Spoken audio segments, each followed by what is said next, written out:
Mike, a successful business owner, returns home after a hard day to hear from his wife, Emily. I slept with my boss. And what? Her coldness breaks his heart, but Mike doesn't scream. He quietly leaves something on the table that will make Emily panic in an hour. What she finds will destroy her world. Mike Jensen pulled into his driveway in Dallas, Texas, exhausted from a day spent securing a new contract for his commercial cleaning company. At 38, he built Jensen Clean from a single van to a 20-person operation servicing half the skyscrapers downtown.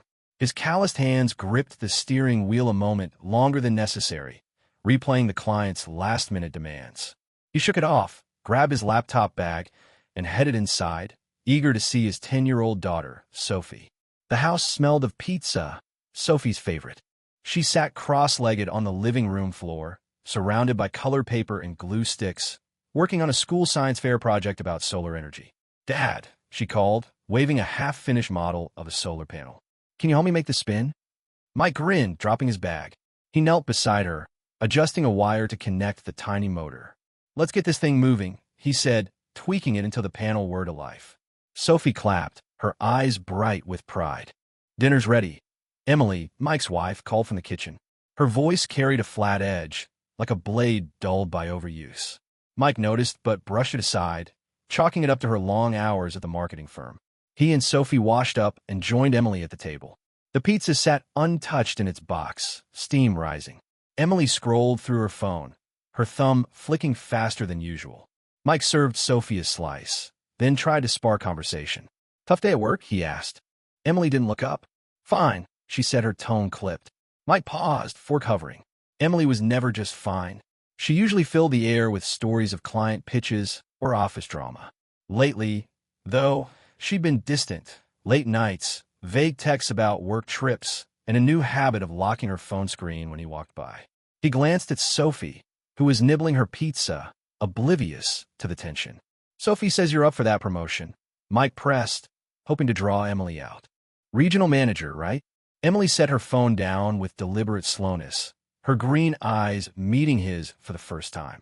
They held a strange coldness, like a stranger's. "Yeah, about that," she said, her voice steady as steel. "I need to tell you something, Mike." His stomach twisted at her use of his name. No honey, no warmth. "I slept with my boss, Trevor Hill, in Las Vegas last month." She paused, then shrugged. "So what?" The words hit Mike like a fist to the chest. His fork clattered to the plate. Sophie looked up, confused, her pizza slice frozen halfway to her mouth. Mike's mind raced, replaying Emily's confession, the casual shrug, the indifference in her eyes. "So what?" he repeated, his voice low, controlled. Emily leaned back, crossing her arms. "It happened. I'm not hiding it.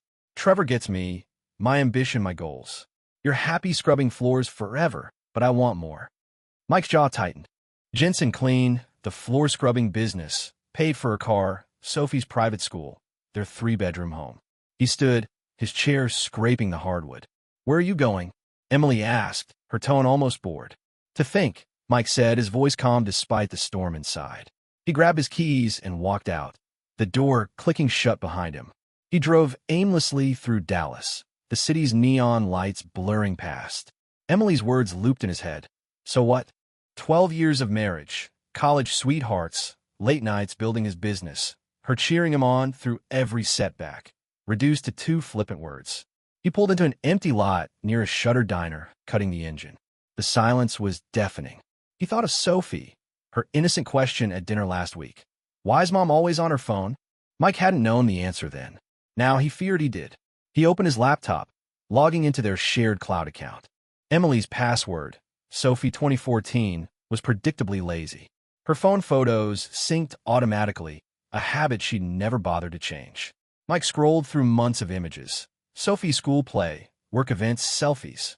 Then he stopped. A photo from Las Vegas, time-stamped 6 weeks ago. Emily at a candlelit restaurant, smiling, her hand resting on a man's arm. Another shot in a hotel bar, her head tilted back in laughter, a man's silhouette reflected in the glass behind her.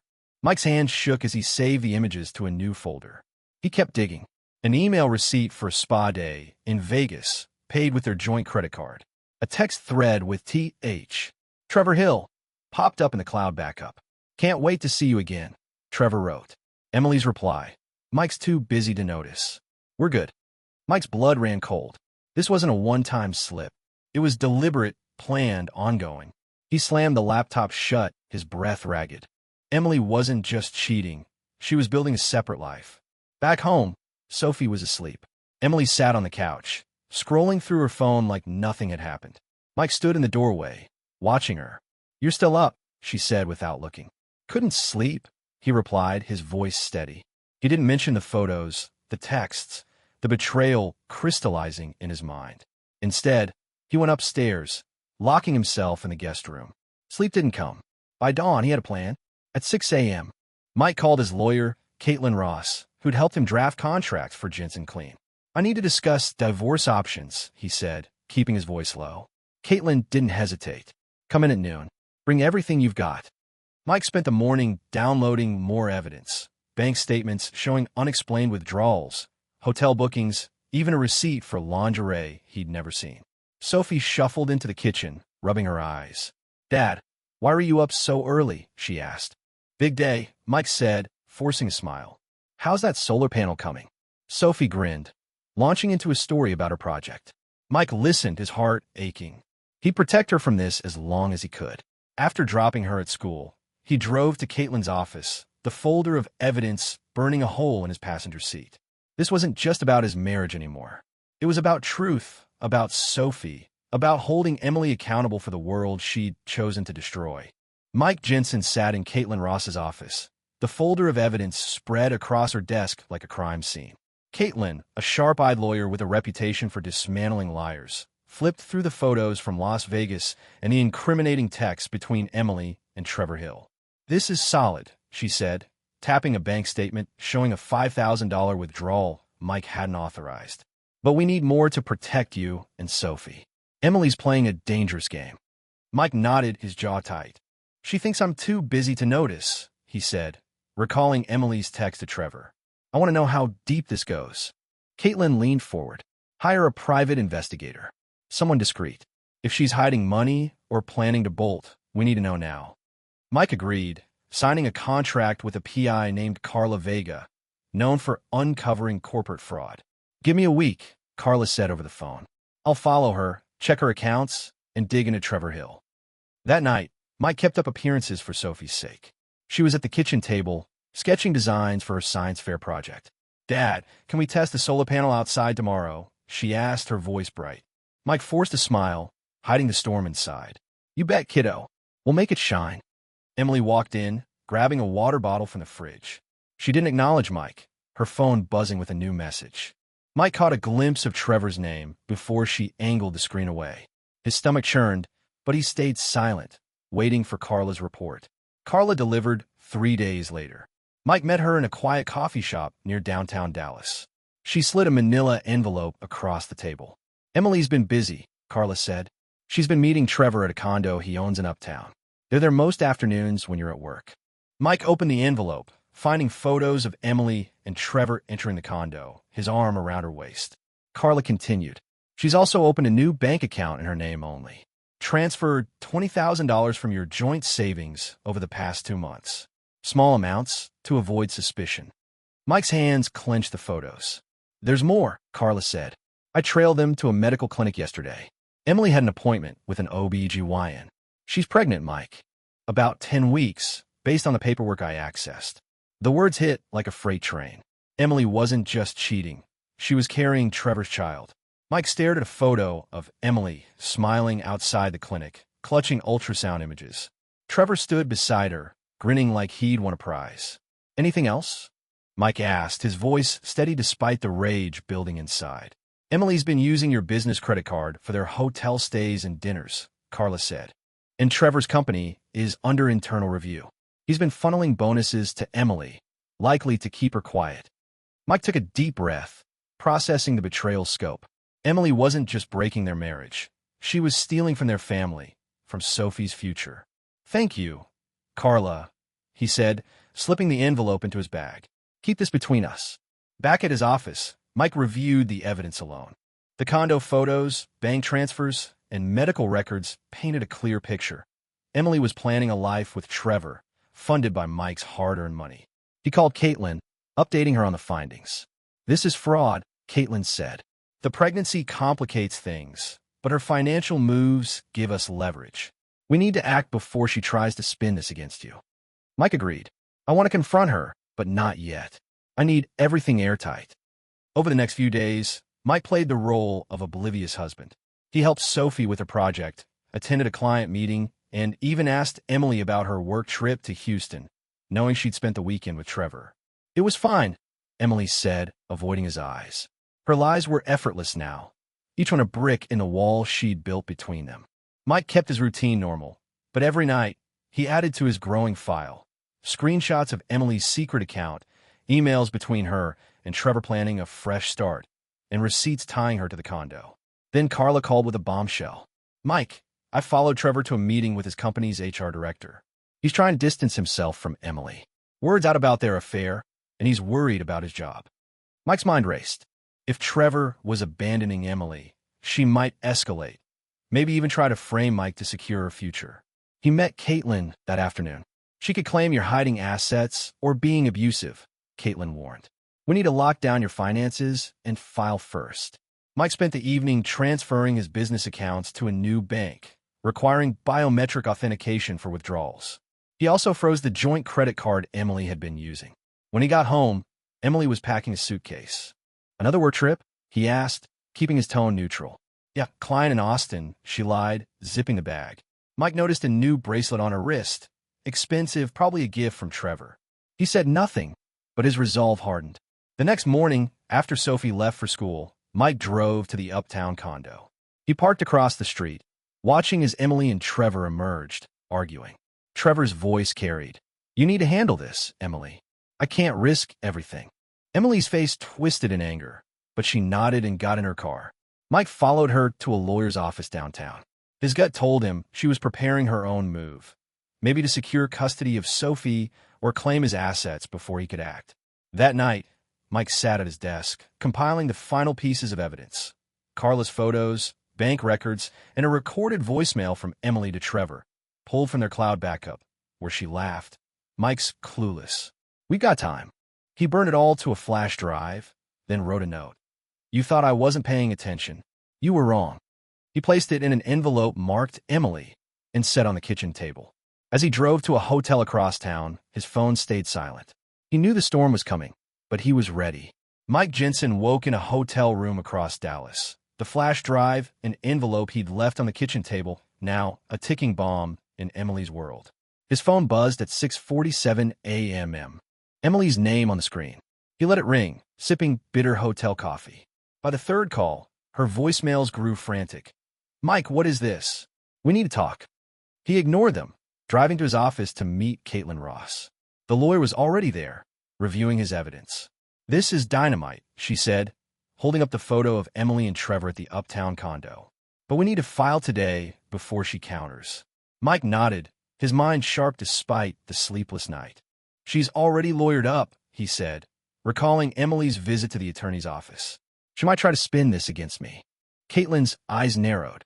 "If she's pregnant with Trevor's kid and stealing from you, she's got no leverage. But we need to protect Sophie and your business first." They drafted divorce papers citing adultery and financial fraud, requesting full custody of Sophie and enforcement of their prenup, which voided Emily's claim to assets due to infidelity. At noon, Mike's private investigator, Carla Vega, called with an update. "Emily's at the condo with Trevor," she said. "They're arguing again. I recorded audio. Trevor's pushing her to fix things with you to avoid a scandal at his firm." Mike listened to the clip Carla sent. Emily's voice, tense, saying, "If Mike goes public, we're done." Trevor's reply was cold. "Then make sure he doesn't." Mike's grip tightened on his phone. Emily wasn't just betraying him. She was scheming to save Trevor's skin. He drove to Sophie's school, picking her up early for a dad-daughter day. Sophie climbed into his truck, her backpack slung over one shoulder. "No science fair today?" she asked, puzzled. Mike smiled, hiding his turmoil. "Thought we'd grab ice cream instead." At a nearby parlor, Sophie swirled her chocolate cone, then frowned. "Dad, is something wrong with you and Mom?" Mike's heart sank. He chose his words carefully. "We're having some grown-up challenges, sophomore. But you're my priority, always." She nodded, her eyes searching his, too perceptive for 10. Back home, Emily was waiting in the driveway, her car parked crookedly. She stormed toward Mike as he and Sophie got out. "What's on that flash drive?" she demanded, her voice shaking.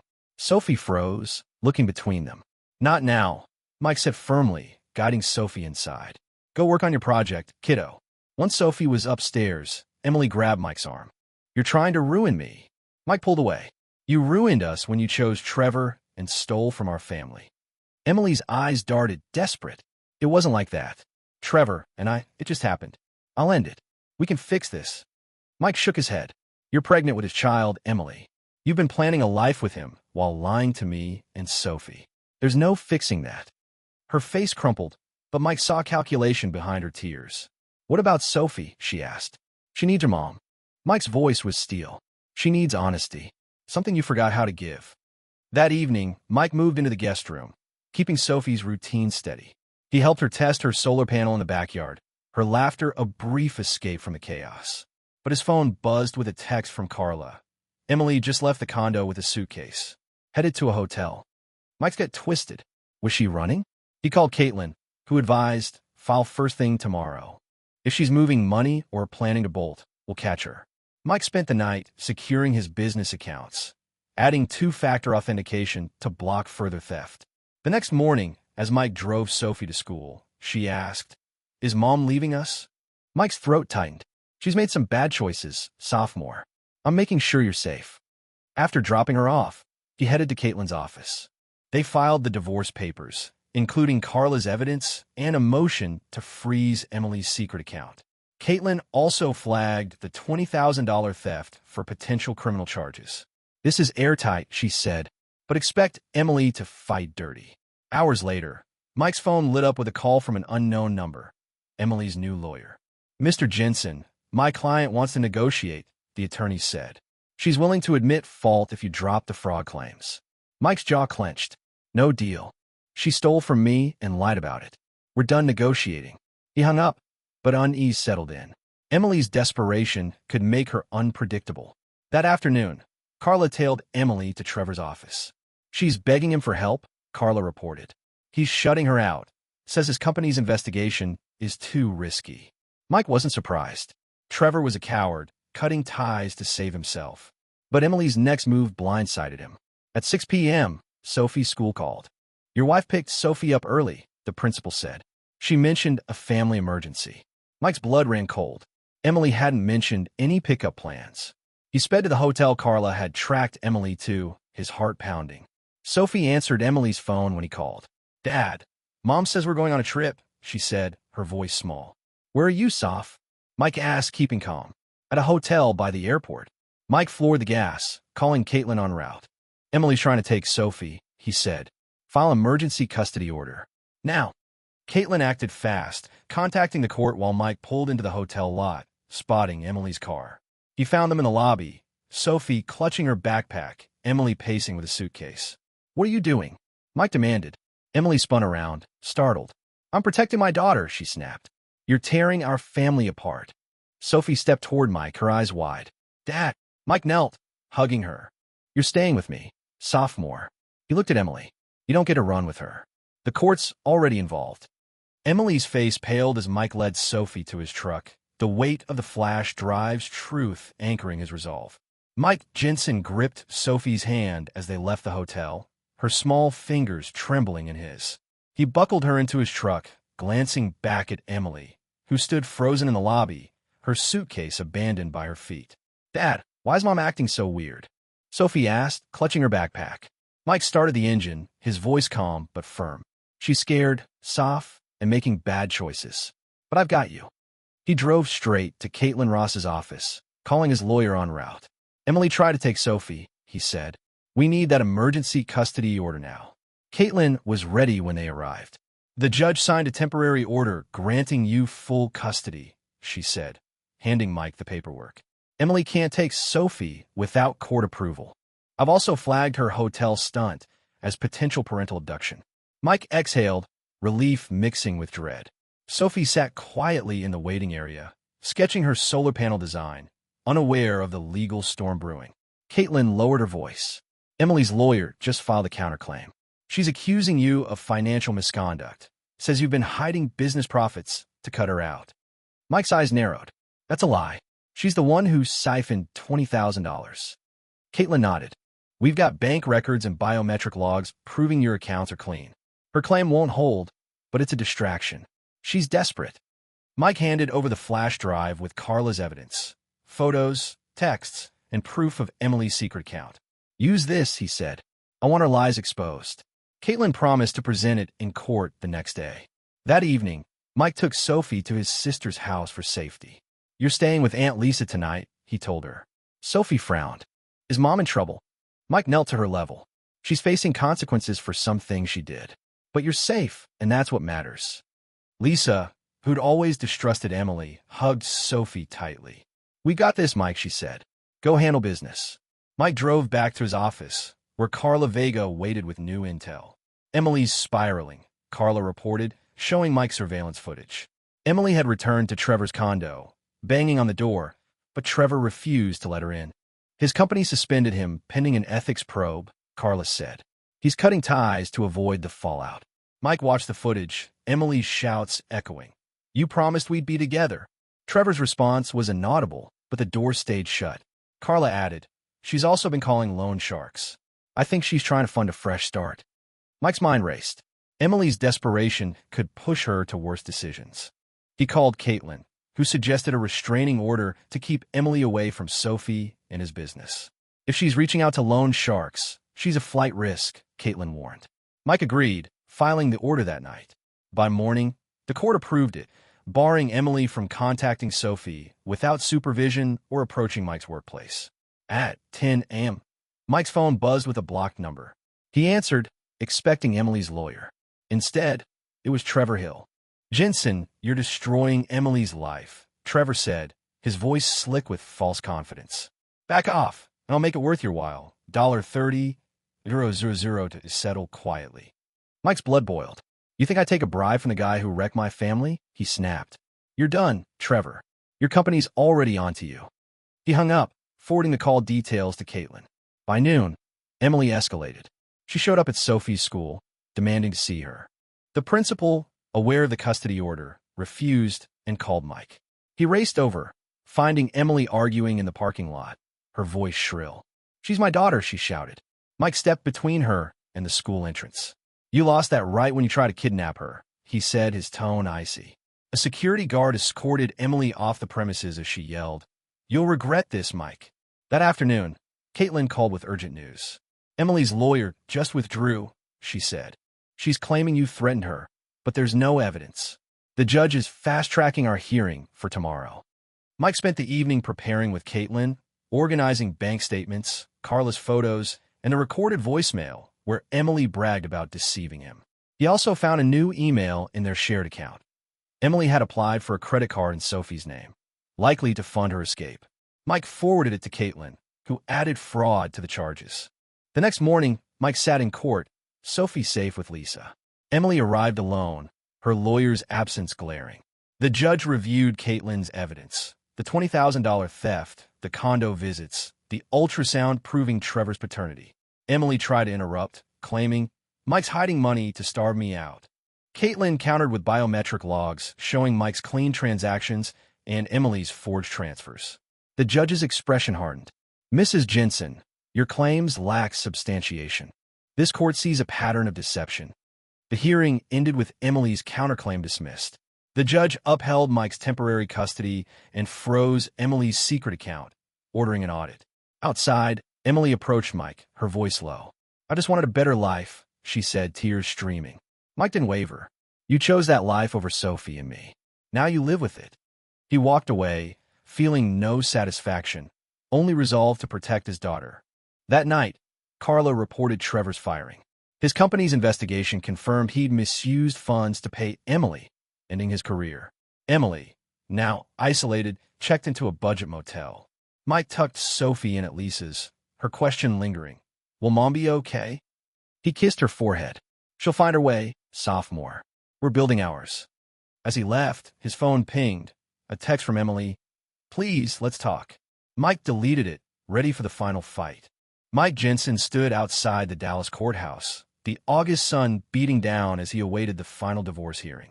Sophie, now safely back home, was at school, unaware that today would end the legal battle that had consumed their lives. Inside, Caitlin Ross organized their evidence. Photos of Emily's affair with Trevor Hill, bank records of her $20,000 theft, and a forged credit card application in Sophie's name. Mike's resolve was ironclad. He'd protect his daughter and his business, no matter the cost. Inside the courtroom, Emily sat alone, her new attorney a court-appointed rookie who shuffled papers nervously.